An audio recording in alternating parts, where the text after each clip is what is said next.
This is Dr. Eloise, and I'm going to encourage you all to throw away those cat balls and encourage your cat to play with their food. This is Cosmo. He leads a rather sedentary lifestyle. He doesn't need to hunt. Usually he would hunt about 10 to 20 times a day. He just needs to stroll over to the food bowl and eat.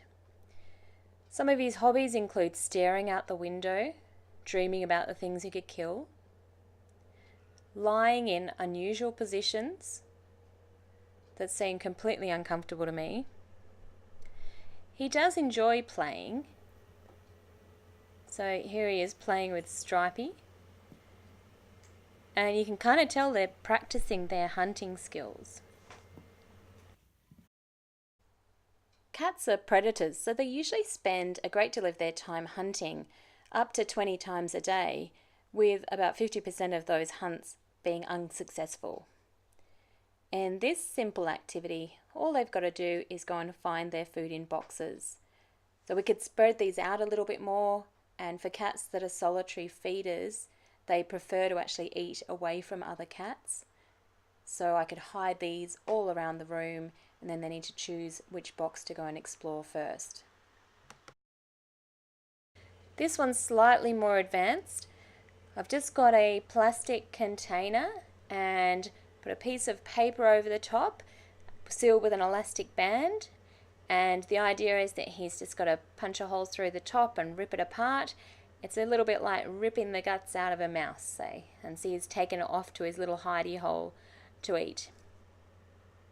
Cats have these awesome barbs on their tongues. You can see how they're all pointing backwards, and that means they can trap things like birds that are flapping around trying to escape.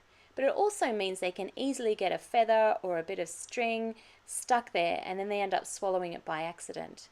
So remember that when you're buying cat toys. I love these things by Doc and Phoebe. They're pretend mice, usually come in sets of 5, and you can hide them throughout your home for your cat to go and hunt for. For a homemade version, just use some old toilet paper rolls and pinch the ends of them, put your dry food in there, and then you can hide them. We can't all have a cat mansion like this one. I love this setup, having all these elevated perches for the cats to hide. You can set up your own home though. Just put a few extra shelves up or clear the top of a bookshelf or a cupboard, and you can hide some food toys up there that they've got to go and hunt out for.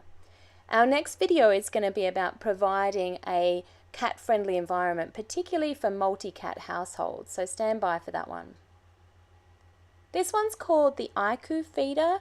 I absolutely love this one. You can pull these plastic tubes out and pop them in the dishwasher, and you can increase the level of difficulty as well. So you can start out with just the shorter tubes and increase to the longer ones, and maybe just hide one tiny morsel of food in just one of them, so they've got to go and find it.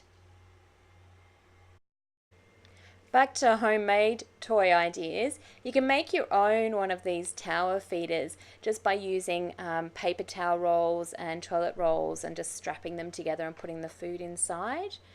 So these are pretty easy to make just with some masking tape. You can also use dog toys for cats. This is a slow feeder. Snuffle mats work just as well for cats as they do for dogs. You can easily make your own. Just get a rubber mat from Bunnings, some fleece material, cut it into strips and tie them through. You'll be able to see in the top right hand corner what it looks like from the back. And here's Cosmo sniffing out his little tasty food morsels. These can be chucked in the washing machine to wash them regularly as well. So it's good to have a couple to rotate, and you can hide these anywhere in the house, so they've got to go and find them as well.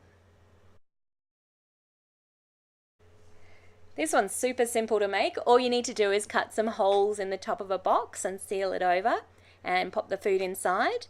This is the first time that Stripey's used this. He's doing pretty well. He worked it out straight away. You can use an empty drink bottle. This one's got quite a big opening in it, so I've made it fairly easy for him. But you can up the level of difficulty as they get the hang of the idea of using these devices to eat and hunt. Cats and humans developed a mutually beneficial relationship about 10,000 years ago.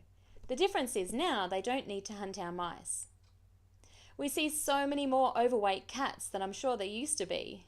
So Cosmo's probably carrying an extra kilo or so. And he's a pretty lazy cat most of the time. Most cats will sleep 18 to 20 hours a day. And if all they need to do is stroll over to their food bowl, they're not expending any of their energy on hunting. So hopefully today's video has given you some ideas of increasing your cat's ability to hunt for their food and play with their food. Our next video is going to be on multi-cat households and how to increase harmony in your home. Like and share if you enjoyed this video, and I'll see you next time.